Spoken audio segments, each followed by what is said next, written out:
Penjelasan Mufti Wilayah Persekutuan Datuk Dr. Luqman Abdullah berhubung hukum haram rentas negeri pulang ke kampung meraihkan Aidilfitri perlu dilihat secara menyeluruh dan bukan bersandarkan tajuk berita semata-mata. Kata Datuk Dr. Luqman, sikap hanya membaca tajuk berita tanpa mengetahui penjelasan penuh beliau berhubung perkara berkenaan boleh menimbulkan kekeliruan atau salah faham.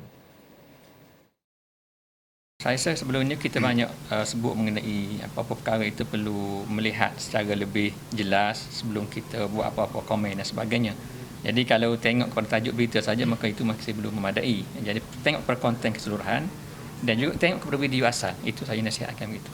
Sebab kadang-kadang berita pun diambil kat jadi timbul pelbagai tanggapan silap faham. Jadi saya nasihatkan tengok video yang penuh maka akan selesailah. Sebelum ini, laporan berita berhubung kenyataan Datuk Dr. Luqman berkaitan isu haram melanggar larangan rentas negeri tular dan mengundang reaksi pelbagai dalam kalangan warganet.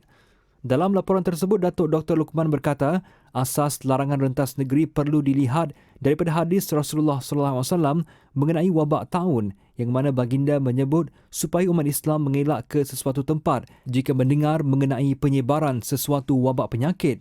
Namun, mereka yang sudah sedia berada di tempat itu pula diminta jangan keluar daripada kawasan berkenaan.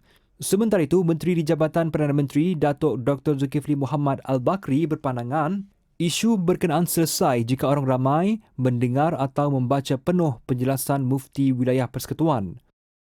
Dan ucapan kalau tengok dalam konteks keseluruhan, memang kita pun tengok ada syarat-syaratnya, ada peraturannya dan kaedah menyebut al-ahkam taduru ma'al ilali wujudan wa adama. Jadi dalam isu ini bagi saya nampak selesai kalau kita tengok keseluruhan konteks.